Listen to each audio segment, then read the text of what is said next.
नमस्कार दोस्तों, जय श्री श्याम। आप सभी लोगों का मेरे YouTube चैनल में हार्दिक अभिनंदन, बहुत बहुत स्वागत है।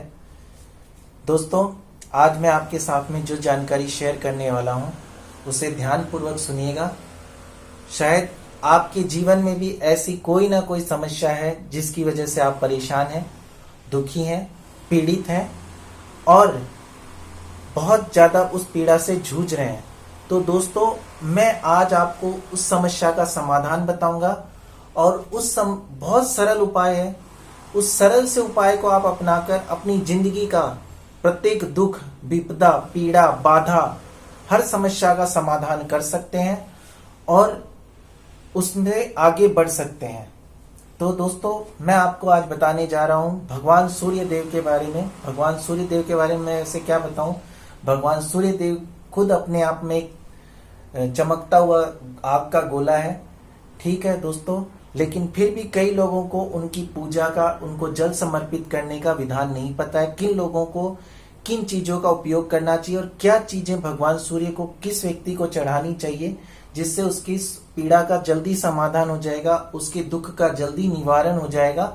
तो ऐसी ही कुछ चीजें मैं आपको आज बताऊंगा। तो आप मेरे चैनल पे बने रहिएगा, कहीं मत जाइएगा। बस एक बार इस वीडियो को ध्यानपूर्वक देख लीजिए। जिंदगी में आपको किसी भी वीडियो को देखने की आवश्यकता नहीं है, सिर्फ आपसे रिलेटेड ही मैं समस्या का समाधान आपको बताऊंगा। तो सबसे पहले हम वीडियो की शुरुआत करते हुए मैं आपको बता रहा हूं कि भगवान सूर्य की देव की पूजा करने का सही समय क्या है। तो भगवान सूर्य देव की पूजा करने का सही समय जो है प्रातः काल, जब सूर्य उदय होता है उससे उस समय से लेकर और सुबह 8 बजे तक भगवान सूर्य को आप जल समर्पित कर सकते हैं।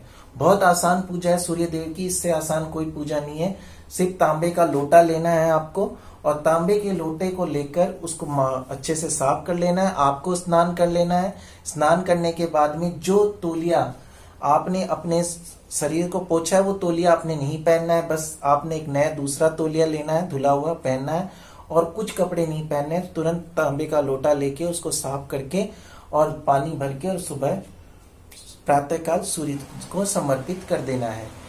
प्रत्येक व्यक्ति को जीवन में सूर्य की उपासना करनी चाहिए, जल समर्पित करना चाहिए। उसकी जिंदगी में कोई रोग कष्ट नहीं आते हैं और धन संपदा की कोई कमी नहीं होती है, ठीक है। जिस व्यक्ति ने, जिस जीवात्मा ने अगर मनुष्य रूप में धारण किया है तो उसे भगवान सूर्य की उपासना करनी चाहिए।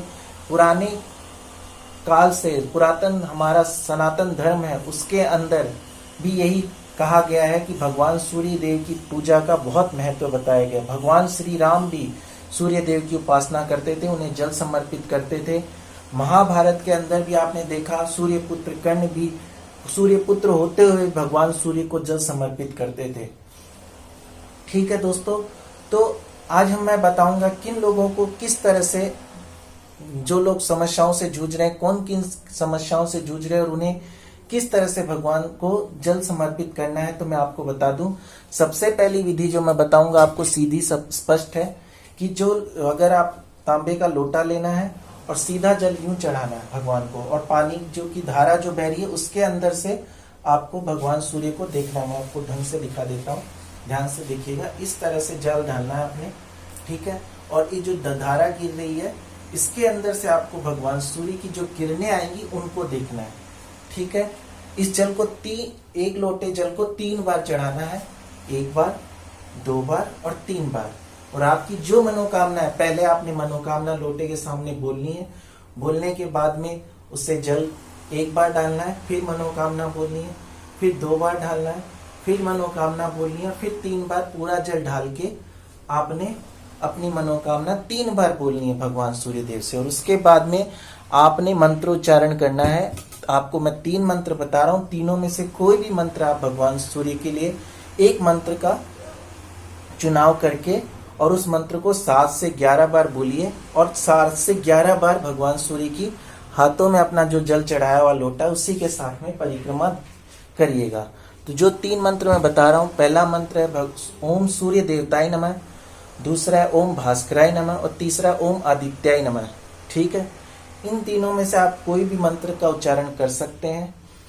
ठीक है। इसके बाद में जब आप जल ढाल रहे हैं तो इस बात का ध्यान रखिएगा कि वो जल आपके पाँव में ना गिरे या उसके छींटे आपके पाँव पे ना लगे, इससे आपको बहुत दोष लगेगा।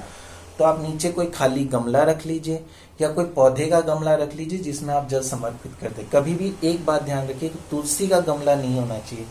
जो जल आप भगवान सूर्य को चढ़ा रहे हैं वो तुलसी को नहीं चढ़ना चाहिए, इस बात का आप विशेष ध्यान रखिएगा। बाकी आप किसी भी पौधे का गमला लेकर या खाली गमला लेकर पानी डालकर उस पानी को किसी भी गमले में डाल देना या किसी पेड़ में डाल देना अगर आप, और उस पानी का बहुत महत्व है, उसको आपको अपनी आंखों में लगाना। उस पानी को अगर आप अपनी आंखों में लगाते हैं तो आपकी आंखों की रोशनी बढ़ेगी। ठीक है दोस्तों, अगर आप किसी पीड़ा से जूझ रहे हैं, आपको कोई बीमारी है, बहुत पुरानी बीमारी है और वो बहुत दवाइयाँ खा चुके फिर भी सही नहीं हो रही है, तो उस पानी के छींटे आप अपने शरीर पे दीजिए। अगर आपके घर में कोई बुजुर्ग व्यक्ति बीमार है, कोई बच्चा बीमार है जो सही नहीं हो रहा है, पीड़ित है उस बीमारी से, तो उस पे भी उस जल का छिड़काव कीजिए, वो भी सही हो जाएगा। बहुत आपको इसका चमत्कार अपने आप दिखाई देने लगेगा। ये सारी चीजें मैंने आपको बताई। ठीक है, अब मैं आपको बताता हूँ कि जो लोग, जिन नवयुवक युवतियों का विवाह नहीं हो रहा, उनके लिए मैं उपाय बता रहा हूँ, ध्यान से सुनिएगा।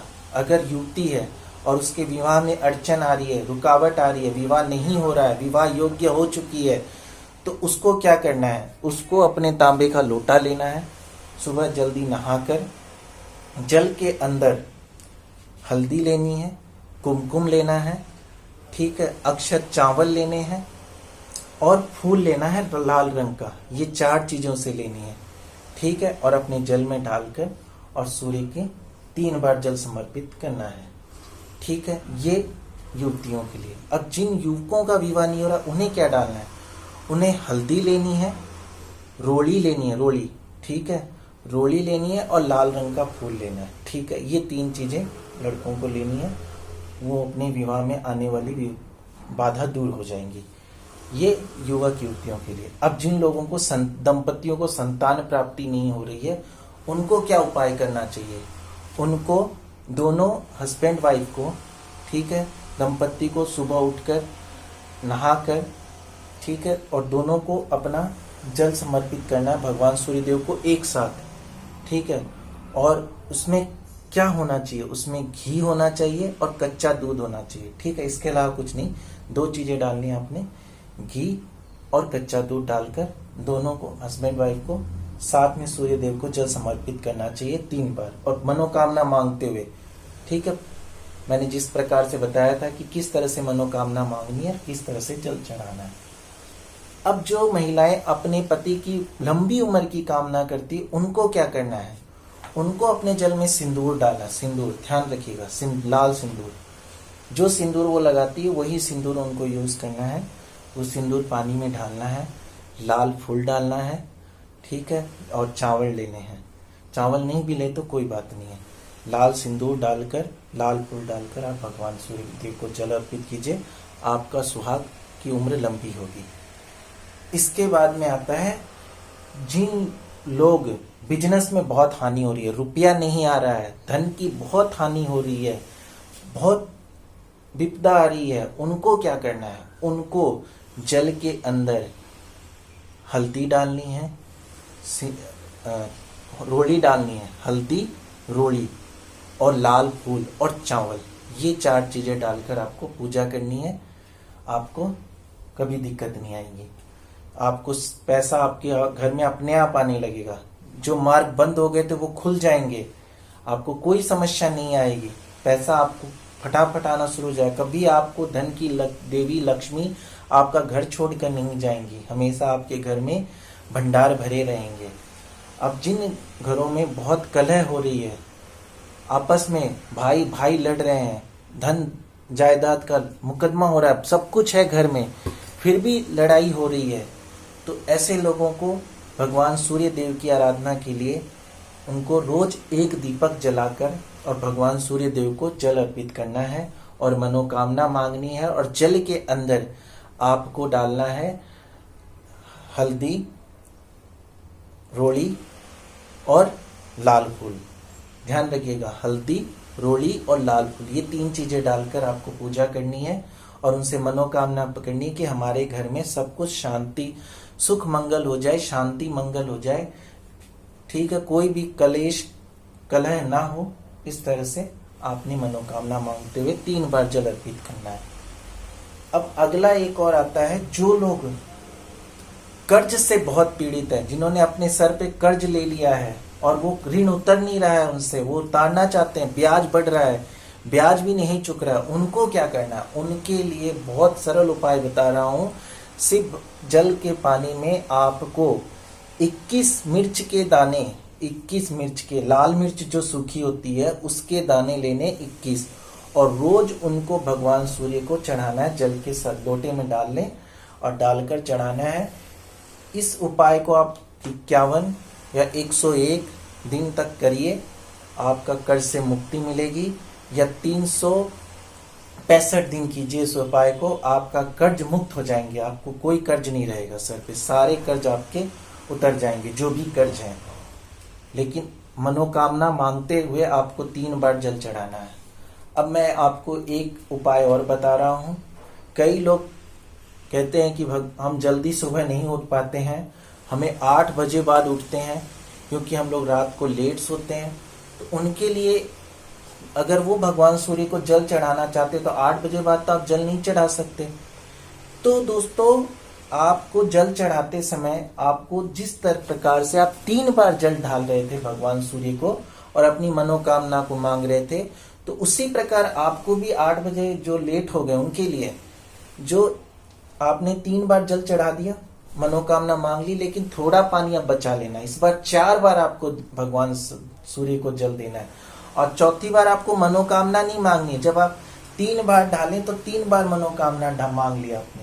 अब चौथी बार ढालने से पहले आपने भगवान सूर्य से पश्चाताप वाली क्षमा याचना करनी कि भगवान सूर्य देव, मैं आज लेट हो गया, मुझे क्षमा करें, मैं आपको जल दे रहा हूँ, मेरी मनोकामना को पूरी करना और मुझे इस अज्ञानी प्राणी को क्षमा कर देना, मुझसे बहुत बड़ी गलती हो गई है। और फिर आप चौथी बार जल ढाल दीजिए पूरा, तो आपको भगवान सूर्य देव उस जल को स्वीकार करेंगे और आपको क्षमा या कर देंगे। ठीक है दोस्तों, इस प्रकार से आप जल चढ़ाइए भगवान सूर्य देव को। भगवान सूर्य देव आप सभी लोगों का कल्याण करेंगे, आपके जीवन में सुख समृद्धि आनंद की प्राप्ति होगी। जिन लोगों को भी मैंने जो उपाय बताए हैं बड़े ध्यानपूर्वक आपने सुना होगा और अपने उपायों को कीजिए, आपको कभी कोई समस्या नहीं होएगी। इसी के साथ मुझे विदा दीजिए। जय श्री श्याम, जय श्री राम, जय सूर्य देव, ओम सूर्य।